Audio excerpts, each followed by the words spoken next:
Next section जो हमारे पास उपलब्ध है वो है फाइल स्ट्रीम्स के रूप में। फाइल स्ट्रीम्स का मुख्य कार्य है सी लैंग्वेज के डेटा को फाइल्स में ट्रांसफर करना होता है, जिसमें आप अपनी फाइल्स बना के डेटा को राइट कर सकते हैं और उन्हीं फाइल से आप डेटा को दोबारा रीड भी कर सकते हैं। इसका अर्थ ये हुआ कि आप अपने प्रोग्राम के डेटा को उन फाइल्स पे राइट करके रख सकते हैं, जिसको आप बाद में कभी भी प्रयोग कर सकते हैं या देख सकते हैं। अभी तक हमने ऊपर जितने भी एग्जाम्पल्स किए थे, उन सभी एग्जाम्पल्स में जब भी आप प्रोग्राम क्लोज करते हैं तो आपके पास जो डेटा स्टोर किया होता है प्रोग्राम में वो भी डिलीट हो जाता है, और जब आप दोबारा प्रोग्राम चलाते हैं तो आपको दोबारा वो डेटा स्टोर करना पड़ता है देखने के लिए। परंतु फाइल्स का बेनिफिट ये रहता है कि यदि आपने डेटा को स्टोर कर लिया है किसी फाइल में तो आप उस डेटा को दोबारा उसी फाइल से रीड कर सकते हैं और आप कभी भी उसे रीड कर सकते हैं, और इस प्रकार वो फाइल आपके पास कंप्यूटर में स्टोर हो गई है और बाद में आप उसका प्रयोग भी कर सकते हैं। इस प्रकार आप अपने डेटा को फाइल्स में रख सकते हैं। इसके लिए हमें फाइल स्ट्रीम्स अवेलेबल रहते हैं सी लैंग्वेज में। फाइल स्ट्रीम्स में कार्य करने के लिए हमें कुछ चीजों की आवश्यकता है। सबसे पहले इसमें फाइल पॉइंटर है, फाइल पॉइंटर जो कि stdi.h फाइल में अवेलेबल है, जिससे कि हम फाइल्स को ओपन करेंगे। इसके साथ ही हमारे पास fopen जो कि एक लाइब्रेरी फंक्शन है और जिसका काम फाइल को ओपन करना होता है। अगर हम इसके फॉर्मेट को देखें तो यहाँ पे सबसे पहले हमें यहाँ पे इसको दो आर्गुमेंट पास करने होते हैं, एक फाइल का नाम जो फाइल हम ओपन करना चाहते हैं या बनाना चाहते हैं, और दूसरा फाइल मोड, हम फाइल किस मोड में ओपन करना चाहते हैं। काफी तरह के मोड अवेलेबल रहते हैं, जिस मोड में हम फाइल को ओपन करना चाहते हैं वो फाइल मोड देकर हम यहाँ पे उस फाइल को ओपन कर सकते हैं। जैसा कि हमने बात की, फाइल ओपन में दो आर्गुमेंट्स अवेलेबल हैं, फाइल नेम और फाइल मोड। फाइल नेम में तो फाइल नेम को प्रदान करेंगे जिस फाइल को हम बनाना चाहते हैं या क्रिएट करना चाहते हैं या ओपन करना चाहते हैं।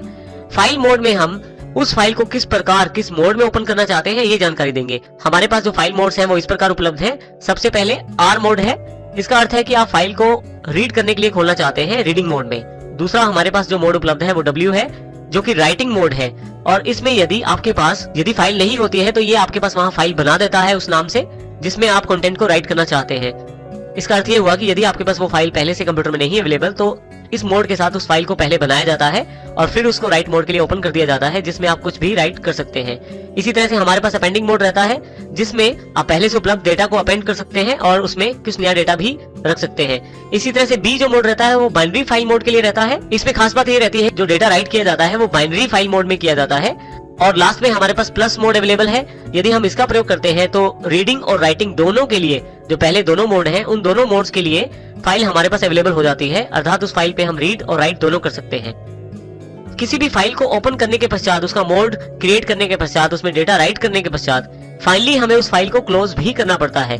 तो फाइल को क्लोज करने के लिए हमारे पास fclose मेथड अवेलेबल रहता है, जिसमें उस फाइल का नाम आर्गुमेंट के रूप में दिया जाता है और इस तरह से हम उस ओपन की हुई फाइल को अपना कार्य करने के पश्चात क्लोज कर सकते हैं fclose मेथड के साथ। एक फाइल में हम डेटा राइट भी कर सकते हैं और डेटा वहां से रीड भी कर सकते हैं।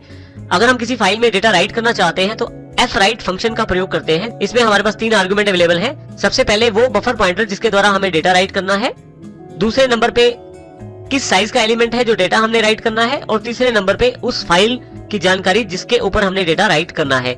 इसी प्रकार से यदि हमने फाइल से रीड करना है कुछ तो उसके लिए हम fread फंक्शन का प्रयोग कर सकते हैं। इसमें भी तीनों आर्गुमेंट सेम है, जिसमें पहला आर्गुमेंट थोड़ा सा डिफरेंट है। इसमें सबसे पहला आर्गुमेंट बफर पॉइंटर है जो डेटा को रीड करने के लिए प्रयोग किया जाता है। इसी के लिए यहाँ पे साथ में सेकंड आर्गुमेंट जो है साइज ऑफ एलिमेंट, किस साइज में आपको डेटा रीड करना है, और फाइनली किस फाइल से आपको डेटा रीड करना है वो फाइल स्ट्रीम भी आपको यहाँ मेंशन करना पड़ता है। इस प्रकार हम fwrite और fread से डेटा को राइट और रीड कर सकते हैं। इसी के अलावा हम puts फंक्शन का प्रयोग भी कर सकते हैं यदि हम अपने डेटा को दिखाना चाहते हैं, यदि हम अपने स्ट्रिंग को स्क्रीन पे दिखाना चाहते हैं। यहाँ हमारे पास एक और फंक्शन उपलब्ध है getche। इस फंक्शन का काम यूजर से कुछ कैरेक्टर को प्रेस करवाना होता है और जो कैरेक्टर यूजर के द्वारा प्रेस किया जाता है उसको वो स्क्रीन पे भी प्रिंट कर देता है और अपने पास स्टोर भी कर लेता है। तो getche फंक्शन जो होता है वो यूजर को एक कैरेक्टर प्रेस करने के लिए कहता है और फाइनली उस कैरेक्टर को स्क्रीन पे भी दिखाता है और अपने पास स्टोर भी कर लेता है। हम इसका प्रयोग करेंगे आने वाले एग्जांपल में।